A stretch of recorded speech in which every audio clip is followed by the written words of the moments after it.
পঞ্চগড় সদর উপজেলায় সংঘটিত একটি চাঞ্চল্যকর ডাকাতির ঘটনায় প্রকৃত রহস্য উদ্ঘাটন করেছে জেলা গোয়েন্দা শাখা ডিবি পুলিশ।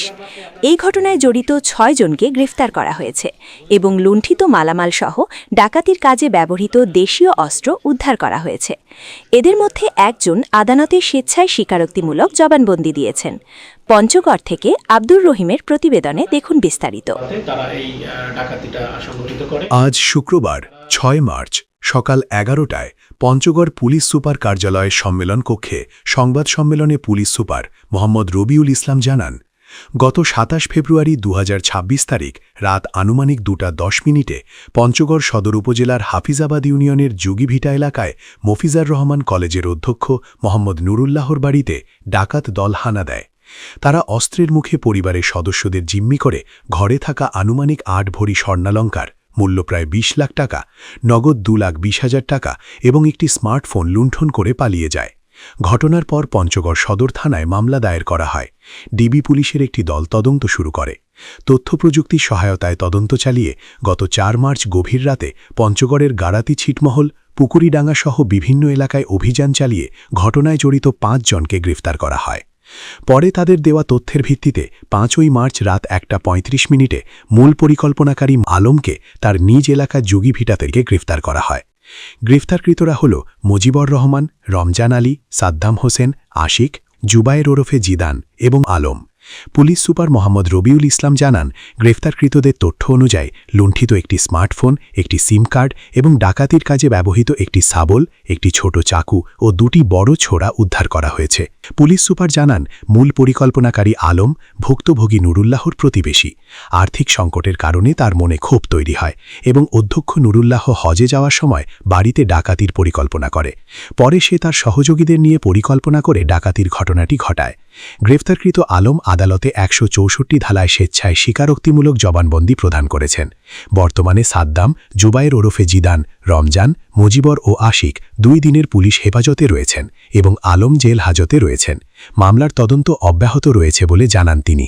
আপনারা জানেন যে গত ২৭/২/২০২৬ খ্রিস্টাব্দ পঞ্চগড় সদর উপজেলার হাফিজাবাদ ইউনিয়নের যুগিভিটা গ্রামে জনাব মোহাম্মদ নুরুল্লাহ প্রিন্সিপাল মাফিজুর রহমান কলেজ এর বাড়িতে একটি দুর্ধর্ষ ডাকাতির ঘটনা সংঘটিত হয়।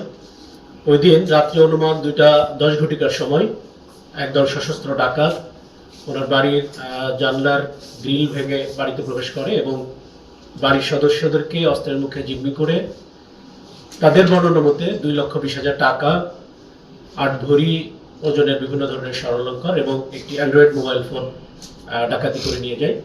উক্ত ঘটনায় পঞ্চগড় সদর থানায় একটি ডাকাতি মামলা রুজু হয়।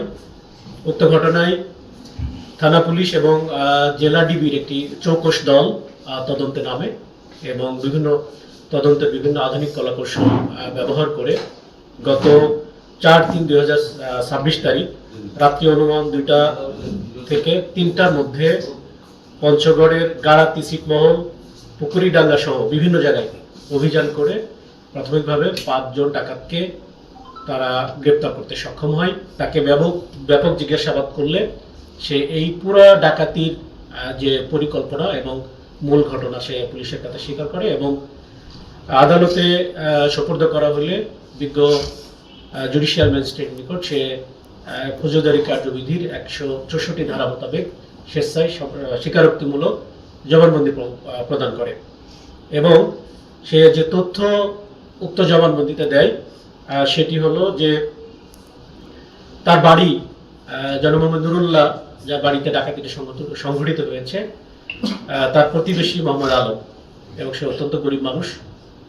সে গত ১৮ তারিখে ১৮/২/২০২৬ তারিখে জনাব মোহাম্মদ নুরুল্লাহ উনি পবিত্র উমরা করবার জন্য সৌদি আরবে গমন করলে তখন মোহাম্মদ আলম যে তার প্রতিবেশী ওই ডাকাত দলের একজন সদস্য, তার মাথায় এই পরিকল্পনা আসে ডাকাতি করবার এবং সে স্থানীয় একটা সংগঠিত ডাকাত দলের একজন সদস্য কামরুল তার কাছে সে এই তথ্যটা শেয়ার করে।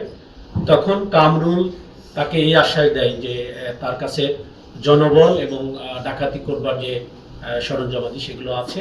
আমরা এই অপরাধ প্রবণতা থেকে বের হয়ে একটি স্বাভাবিক জীবনে ফিরে এসে স্বাভাবিক জীবনযাপন করবার জন্য, এবং সবাই যদি আমাদের নির্দিষ্ট একটা কর্মে আমরা নিযুক্ত হই, একটা কর্ম করে যদি আমরা আমাদের জীবন ধারণের চেষ্টা করি, তাহলে এই সমাজ অপরাধমুক্ত হবে এবং যারা এই অপরাধে সংযুক্ত হয়ে পানিশমেন্টের শিকার হন তাদের পরিবারও এর জন্য সাফার করে। সুতরাং যদি অপরাধ প্রবণতা থেকে আমরা ফিরে আসি, তাহলে আমাদের পরিবার এবং আমরা নিজেরাও ভালো থাকতে পারবো।